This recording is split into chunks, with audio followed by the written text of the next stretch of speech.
sakop sa ginibong drug bypass operation. Triple o apat na doble ang bihikulo na gruso sa siyudad kang Naga. Mas complain ng police station kang Naga City Police Office. Newsbreak. Sa headlines kan mga barata, full alert status nakatas na sa Camarines Sur Police Provincial Office sulikang Semana Santa. PNP Forensic Unit may sadiri ng opisina sa siyudad kang Naga. Proyektong pagtanom nin kawayan sa Camarines Sur apektado kang El Nino. Lalaki na biktima nin pangtataga, dead on arrival sa ospital sa Tinambak, Camarines Sur. Diyos marhay na hapon. Ako si Antoinette Eduardo ang sa indong tagapagatod Bareta. Para masiguro na may bastanteng presensya nin mga otoridad sa tinampo na maasikaso sa mga ipon tabang ngunya na Semana Santa, PNP Camarines Sur yaon na sa full alert status. Ang detalye sa sakuyang report. Naka-full alert status na ngunyan ang Camarines Sur Police Provincial Office bilang pagtaonin seguridad sa pag-arabutan kan mga mapuruli ngunya na Semana Santa. Huli ka ini makakahiling subot ang publiko nin mga motorist assistance center sa gilid kan tinampo. Bako naman ining bago para sa PNP na magtaonin seguridad sa publiko. Mas pinapakusog lang subot nin daan police presence. So far sir, just the same po. But then pinapaigting pa rin po natin yung ating police presence. Meron po tayo dyan yung mga MAC motorist assistance centers and yung ating mga police assistance desk. Nandyan po yan. So yung mga kababayan natin, kung pumunta lang po doon, then yung mga nearest police stations po, kunin nila yung mga hotline numbers para in case po na may kailangan nila ng police assistance, na andyan po ang ating mga kapulisan. Susog ki Police Major Abalaing, dere-derecho na subuot ang paglatag din seguridad kan PNP sa irarom kan Oplan Summer Vacation. Tuloy-tuloy na po ito sir, including na po din yung, meron na rin po tayo yung sumbak na tinatawag kasi summer vacation na po. So yung mga pupunta po sa mga places dito na gustong magbakasyon, yung mga tourist natin, mapa-foreign man po yan or local. So nandyan po meron tayong mga tourist police units dyan. Sa ating mga seaports din po, meron po tayo dyan. Hagad man kan PNP ang kooperasyon kan publiko. Urog na si mga maharali sa saindang harong na pasiguruhon na igwang mawawalat para magbantay. Para sa One Media TV48 Naga, Antoinette Eduardo, Newsbreak. Sa kasumpay na Bareta, 24 oras na nakadeploy ang sobra sa 11,000 na kapulisan na ngunya na Semana Santa. Urug na sa kalabaan kan National Highway para siguruhon subuot ang seguridad kan mga motorista asin kan publiko. Iniman na naging lakdang kan PNP Bicol sa pamamayo ni PNP Bicol Police Brigadier General Andre Perez Dizon.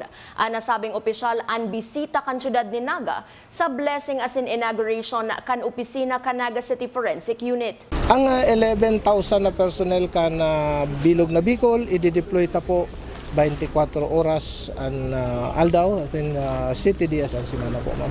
Tapos nyaon po sa mga highway ta, lalo na po digdi sa Maharlika Highway, may mga motorist assistance center kita dyan. In coordination po ito sa mga DRRM una ta, magbanwa, magsyudad, mag-region, naka-alert po gabos. Padago sa mga Bareta, blessing as in inauguration kan bagong opisina kan Naga City Forensic Unit, ginibo ka subagong aga. Direktor kan PNP Forensic Group sa Pilipinas nagpasalamat sa tabang kan lokal na gobyerno kan Naga. Ang detalye sa report ni Melvin Machado. Sobra ang pasasalamat ni Police Brigadier General Constancio Chinayog Jr., Director kan PNP Forensic Group sa suporta na itinatao sa sainda kang lokal na gobyerno kang Naga. Inihulita sa halawig na panahon may opisina naman giraray ang forensic unit na masakop kang bilog na syudad kang Naga. Kasubagong aga, ginibo ang blessing and inauguration sa saidang temporaryong opisina sa Civic Center kang syudad. Temporaryo, hulit na may taga masubot ng lokal na gobyerno nin lote na pwede nilang tugdukan opisina sa Balatas, New Development Area. On behalf of the 2,400 plus personnel ng forensic group sa buong kapulisan, we are conveying our sincerest appreciation for your help sa ating forensic unit. Thank you so much, sir. I do not know if you have recalled, Colonel, but I told you then that if we are providing you an office, this will just be temporary. So, to the leadership, temporary. Why temporary? In fact, I heard this also from the members, some of the members of the Sangguniang Panglungsod, that this may not be the appropriate place for you. Kaya lang, mayo po kita sa ngunyan. And therefore, we allowed you to make use of whatever space or area available. The permanent office. So, kumbaga, yung digdisisit, papatalabuon tang diit, pero ililipat ililipat na po siya duman sa Public Safety Complex sa Balatas. Maging si PNP Bicol Regional Director Police Brigadier General Andre Perez Dizon ang nagpasalamat man sa suporta kang lokal na gobyerno kang Naga sa forensic group. Ang pinakamagayon pa, ang satuyang Chief Executive, ang City Mayor Kanaga, pati na po ang bilog na council ay nagsusuporta sa satuyang Philippine National Police. So ang saro po na unit kan police, garo ba yung na naglalayap na may tama ang pakpak pagdaing suporta po sa local government. So sa teamwork, sa pag-iribahanan kan LGU yan ang polista, may harayo po ang maaabot kan gobyerno digdi sa Naga. Sa okasyon kasubagong udto, presente man ang mga konsyal kang Sangguniang Panglungsod as nagkaperang department heads. Para sa One Media, TV48 Naga, Melvin Machado, Newsbreak. Mientras tanto, pinaglinaw ni Police Lieutenant Colonel Margarita Libres, Chief Canaga City Forensic Unit, na igwa naman sindang basic equipment para sa forensic service. Alagad naglalaom na madadagdagan pa ini. Ang bilog na syudad ni Naga ang sakop ka nasabing forensic unit, alagad kun kinakaipuhan na magtabang subuot sinda sa Camarines Sur Forensic Unit, ini sa indama nagigibuhon. Yung Naga Forensic Unit po na nandito po sa atin sa Naga is magkikater po ng mga cases regarding forensic service po para lang po sa Naga. Pero tutulong din po kami sa mga karatig area po natin sa pangangailangan po ng forensic service. Sa iba pang bareta, dakulaon na tabang sa Naga City Police Office ang pagkakaigwanin sa Diring Forensic Unit bilang support unit kan PNP. Susog ki Police Colonel Erwin Rebellion, City Director kan Naga City Police Office, kung dati yaon sinda sa Camarines Sur Police Provincial Office, ngunyan haranina mismo sa Naga City Police Office. Dakulaon pun tabang ni since ang office sinda, yaon lang igdi. Although, igwa sindang office before doon sa Camsor PPO. So, from time to time, nagko-coordinate po kami. Siguro mas maganda kasi nandito na lang sa Naga. Sa pagbabalikan news break, sarong ama nadiskubre kan sa iyang aki na may tama nin taga sa tahaw kan tinampo, dead on arrival sa ospital. Iyan na siniba pang mga bareta sa pagbuelta kan One Media TV48 Naga News Break. Dakop sa ginibong drug bypass operation. Triple o apat na doble ang bihikulo na gruso sa siyudad kang Naga.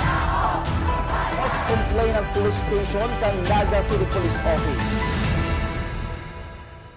Newsbreak. Flight attendants, prepare for takeoff, please.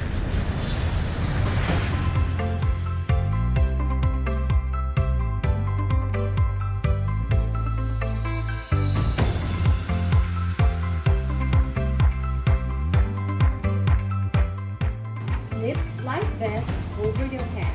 Take the tape around your waist.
Converge is a world-class ICT company with the most resilient and superior fiber optic service in the Philippines that continues to delight millions of its users in the consumer space while serving a growing number of business clients in the SME, enterprise, and wholesale segment.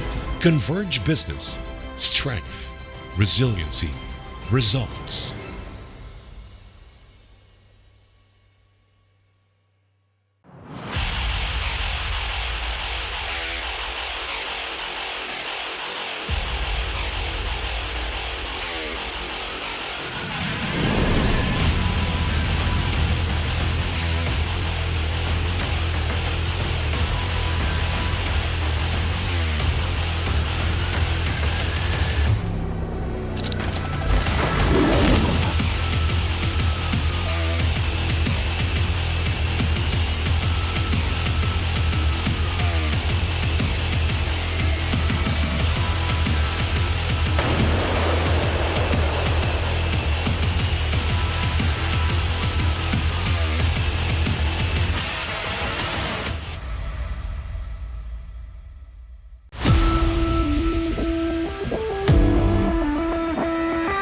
Masaya po kasi nakapasok kami sa MOA sa 4 na team. Masaya po kasi yung mga sakripisyo po na mga sa training po na araw-araw dilubyo na binibigay ni coach. Nakaka-proud po sa amin as a team kasi nakapasok kami sa national. Disiplina po as a team sa amin, na tutulog po kami ng maaga, sumusunod po kami kay coach, puso ng isang tigre, pagiging matapang po sa loob ng court, and disiplina po sa bawat isa sa amin as a team. Training lang po parate and mag-extra work po kung may time. Umaga hapon po mag-training po kahit pagkagising po sa umaga mga 5 training po pati sa lunch sa training ni coach. Tapos paggabi extra work po. Ang mga kinaharap namin na challenges doon ay yung bracket namin is sobrang lalakas ng nila, and malalaking school din po yun kasi perpetual and LPO po yung mabigat namin na kalaban, lalo na nung elimination po. Mas malalaki po sa amin and mabibilis, pero sabi ni coach, kaya din namin makipagsabayan po. Sobrang proud po kasi sina Pres Mario po, sinusuportahan kami, ang LCF community. Maraming salamat po kasi sinusuportahan nila kami kahit malayo kami. Nakaka-proud po kasi kahit sa live po nanonood sila. Boss po sumusuporta sa amin. Maraming salamat po sa lahat ng suporta na binibigay nyo para sa amin. Nagpapasalamat po ako sa LCF community kasi sinusuportahan nila kami, and sana po patuloy nyo po kaming suportahan sa paparating namin na laro para sa MOA Arena po.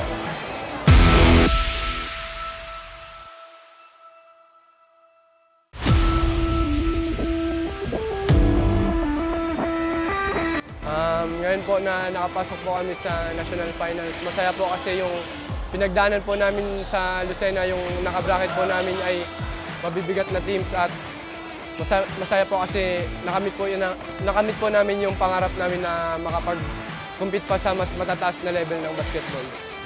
Yung value po na bit namin sa regional championship ay yung pagiging gutom lagi sa panalo, kahit yung kalaban namin malakas o mahina, bibigay namin lahat para makuha yung panalo.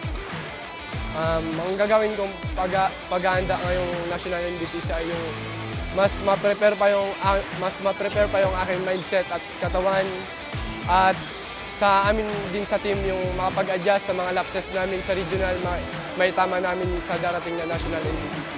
Ang aking personal goal ay yung mailaan ko yung natitirang oras para makapag-ensayo lalo at mapaganda para sa mga darating pang laro.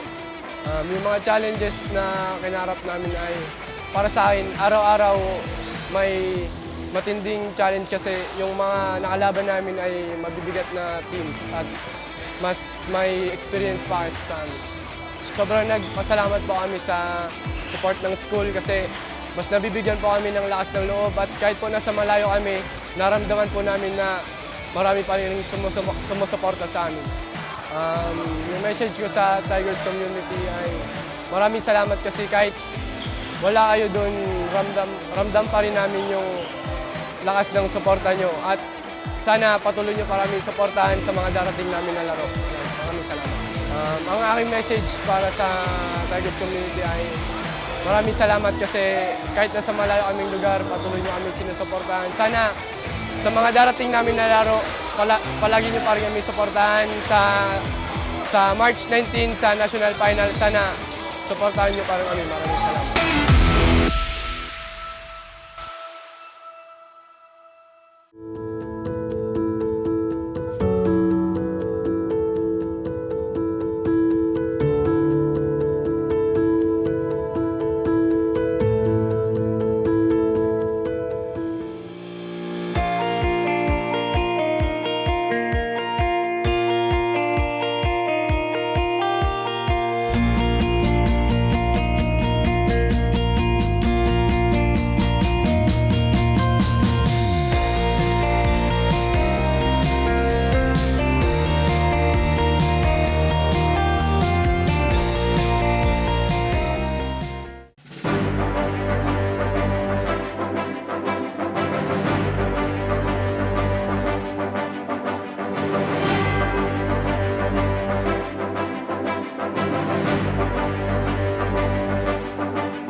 Dakop sa ginibong drug bypass operation. Triple o 4 na doble ang bihikulo na gruso sa siyudad kang Naga. Mas complain ang police station kang Naga City Police Office. Newsbreak. Sa pagpapadagos kan mga bareta, mainit na kamugtakan kan panahon dakulang angat sa proyektong pagtanom nin kawayan sa probinsya nin Camarines Sur na pinagtutulod kan grupo ni Mr. Ronald Rodriguez kan si Club Lingkod Bicol. Ang detalye sa report ni Melvin Machado. Binisita kasudma ni si Club Lingkod Bicol Founding Chairperson Ronald Bong Rodriguez as in Department of Agriculture Undersecretary D.V. Sibiliano ang bamboo nursery sa Banuanin, Bula, Camarines Sur. Ini para hilingon kung sagkudsain ang epekto kang mainit na panahon sa mga pangtanom na kawayan. Sa initial report kay nakaabot sa Sainda, may 20 hasta 30% ang epekto kang mainit na panahon sa Saindang pangtanom. Sa masunod na simana, makondusir pasubot sindaning audit sa mga bamboo nursery. In fact, ngunyan pong weekend, maikot kami dahil ma-audit kami. Ang audit, gustong sabihon, ihilingon duman sa mga nursery. Pero ang buhay, pero itong mga mortality duman sa, grabe po, kaya ang init talaga, no, dahil kinakaya. So, si initial report po sa ko, dakul si mga naapektuhan na pananom. So, ihilingon mi po ngunyan na weekend kung itong mga naapektuhan, kaya pang i-revive o talagang dain na magagamit. But just the same, igwa po kitang at least 32,000 na na-receiving pananom. So, enough pa siya. Kung igwa man kitang mortality sa benta ng mga 20-30% siguro. So 70% pa, enough pa po ito to cover the grounds na gusto tang makover. Ang proyektong pagtanom ng kawayan sa Camarines Sur ang nangangaipon ng 3,500 hectares. Alagad siniguro ni Mr. Bong Rodriguez na itatanom ini sa mga lote na daig ginagamit asin mayo nin dapat ikahandal ang mga parauma. So imagine 3,500 na pananom na giant bamboo. I mean 3,500 na hektarya. So dakulaon po yung natatanuman. And Ang priority po kayo, ito lang mga idle lands, si mga dai talaga nagagamit na daga, and therefore mayong problema because itong mga nagtataranom ng paroy and so on and so forth, dai man sila maapektuhan. Ang pigahagad lang si mga bakanting daga na dai nagagamit sa ngunyan. Mientras tanto, siniguro pa man ni Mr. Bong Rodriguez sa daiman nagbabago na may mabakal kang kawayan na itatanom sa Camarines Sur asin may mapatugdok ng planta para digdi ang processing kang produktong hali sa kawayan. Para sa One Media, TV48 Naga, Melvin Machado, Newsbreak. Mientras tanto, pinapatutukan ni DA Undersecretary D.V. Sevillano ang proyektong pagpatanom nin kawayan sa Camarines Sur na susuportahan subuot kan Department of Agriculture. May sarong persona man subuot na pinagdesignar si Yusek Sevillano na iyuan matutok sa dalagan kanasabing proyekto. Tutukan itong bamboo industry especially sa Kamsur dahil susuportahan talaga kang DA. In fact, nag-designate po siya ng sarong tao na matutok kaini. Tangani pong masiguro na masusuportahan kita. Pighapot nga ni kung si Sayda mga nagsusupport na ahensya, LGU, digdi sa initiative na ini. Sabi mi, mapuon pa sa naman kaya si collaboration. Sa police report, dai pinaguhuna ni Mario Misamis kan Zone 2 Barangay Canayonan, Tinambak, Camarines Sur na ang lalaking nahiling niyang nakahigda sa tinampo mientras na siya pauli iyo ang sa iyang ama. Ini may mga tinagaan sa man iba-ibang parte kan sa iyang lawas kun kaya pinagdara sa Tinambak Municipal Hospital. Alagad ini pinagdeklarang dead on arrival. Ang insidenteng ini an padagos pang pinag-iimbestigaran kan mga otoridad. Padagos sa mga bareta. Sobraan pasasalamat ni Naga College Foundation President Mario Villanueva huli kan magayon na performance kan NCF Tigers One Media TV48 Naga sa nagpapadagos na National Basketball Training Center. Sa huring laban kan NCF Tigers One Media TV48 Naga sa indang nadaog ang team hali sa Davao. Sa pakikipaghampangan ninda sa mas haralangkaw na players kan masunod na team, mas papaurugon subuot kan mga ini ang pusong tigre para liwat masungkit ang trayumpo. Asin yan ang mga baretang nakalap kan mas pinakusog na puwersa kan One Media TV48 Naga News and Bicol Affairs. Dai malingaw na i-follow ang Samuyang official Facebook fan page asin i-hit ang subscribe button sa Samuyang official YouTube channel One Media TV48 Naga tanganing updated kita sa mga bareta asin istoryang bida. An Bicolano. Ako si Antoinette Eduardo asin ini ang One Media TV48 Naga Newsbreak. Dagom sa ginibong drug bypass operation. Triple o apat na doble ang bihikulo na gruso sa siyudad kang Naga. Mas complain ang police station kang Naga City Police Office. Newsbreak.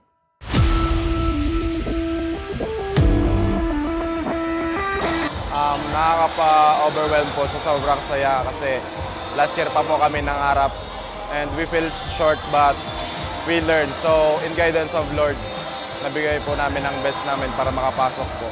Bit-bit po namin sa aming team ay disiplina sa sarili at disiplina sa team na magtulong-tulong para sa isang layunin na yun po ay makapasok sa national.